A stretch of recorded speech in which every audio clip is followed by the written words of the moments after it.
Hi, my name is Katherine Maxwell. I am an Ambassador Girl Scout in Troop 2035. I am also a fourth-year film major at the Culver City High School Academy of Visual and Performing Arts.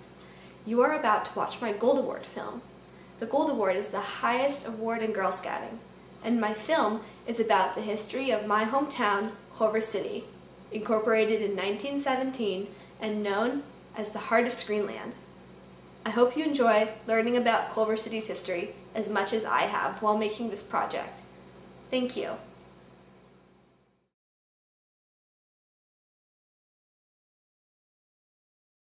Well, Culver City, I think, is an oasis. I think it's an area that's in between Los Angeles and Santa Monica. And I think it's a dream of Harry Culver, who, the founder of Culver City, to create this oasis that's in the middle of this major metropolitan area. Culver City was carved from Rancho La Bayona and also the adjacent rancho, which was established a little later, Rancho Rincon de los Bueyes.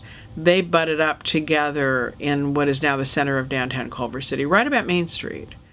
Harry Culver was a Nebraska-born entrepreneur. He spent about a year in 1910 looking around to see what the area was like, and he decided that this was the perfect place to start a city. And he felt that you needed to have an economic base that would support the city, otherwise it would fail. After he saw Thomas Ince, who was a noted filmmaker, filming one of his famous westerns on Bayona Creek, he decided that he would get Ince to come here. By the 1930s, we were the heart of Screenland. You know, your major employers here have been the studios, have been Hughes Aircraft, the Helms Bakeries. So from the 30s, when we were very, very successful making movies, it's been a really important part of our economy.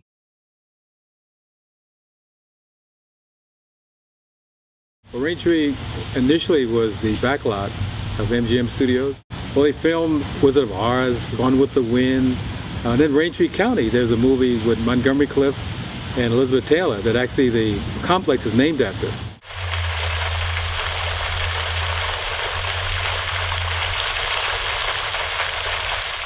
The soundstage is a building that's usually on a motion picture lot that they use to shoot movies interior, where they actually can build a set.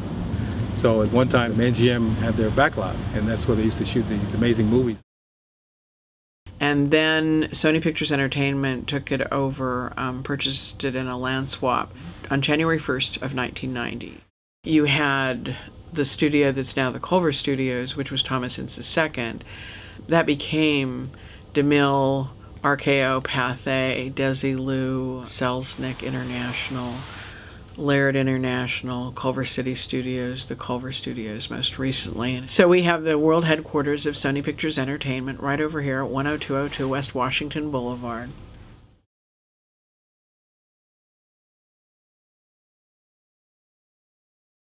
I ran up to him and I said, "Hello, Mr. Schlessinger, do you remember me?" And he looked at me and he said, "No, I can't say that I do." And I gave him my name and he said, "You mean that little kid that used to run around our studio in dungarees?" And I said, "Yes, but I'm all grown up and I need a job." He said, "Well, I'll tell you, we're on vacation now, but when we come back, it'll be July 13th, it was 1936, I will give you a job." And that's how I got in the cartoon business. My first salary at Leon Schlesinger's was $12.75 for 44 hours a week. I started as a painter, filling in the colors. We paint on the reverse side, like you're painting on glass. Some took from 5,000 to 10,000 drawings, depending on the kind of picture.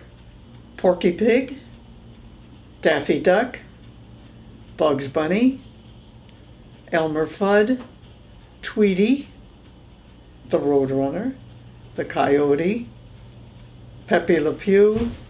Bugs Bunny's my favorite because Bugs Bunny's the kind of character that's always minding his own business, and if somebody bothers him, then he gets even with them. Our first home that we bought for $11,000 with $1,000 down, and Saul was a GI, so we got it for 4%. But the freeway came after we were there about 5 years, and we had to leave. By that time, we were already aware that the Culver City school system was so good. We stayed in Culver City and came to this house in 1957 and been here ever since. From the night we met, I've been a big fan of hers.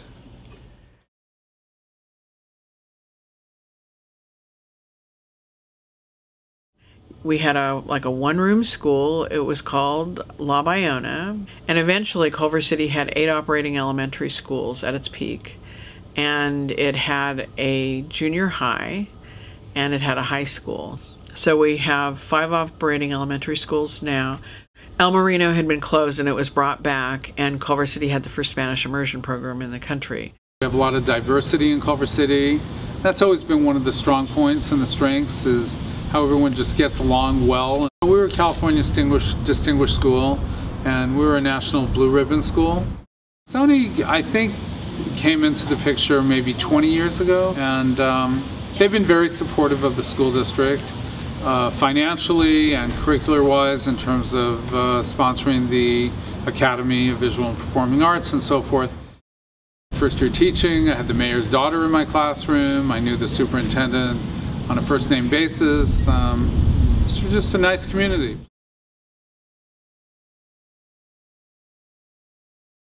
When I was a kid, and we used to use Culver City to go to the beach, they had casinos, and it was run by gangsters. To get through downtown was really a challenge. And now they've made it so lovely. Well, we have the smallest main street in the U.S. Actually, Culver City ends in the middle of the street. Most people don't know that, but there's an alley, and the north of the alley is Los Angeles, and south of the alley is Culver City. It was the first business district in town. We ended up, after World War II, with a completely different concept where you had a shopping center. That was the new thing. And so the new shopping center became Culver Center. Of course, what that meant was as that flourished, that the downtown area became less significant, and so it began to deteriorate. The redevelopment agency was established in Culver City in 1971.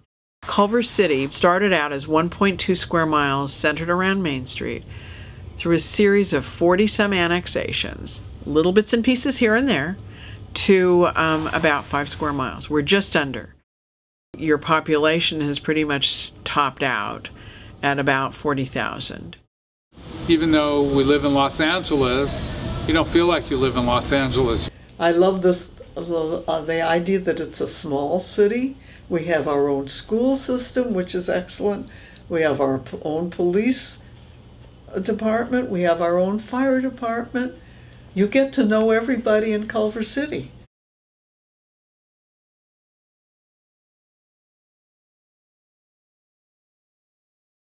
I love Culver City for lots of reasons. It's a calm place, it's a safe place.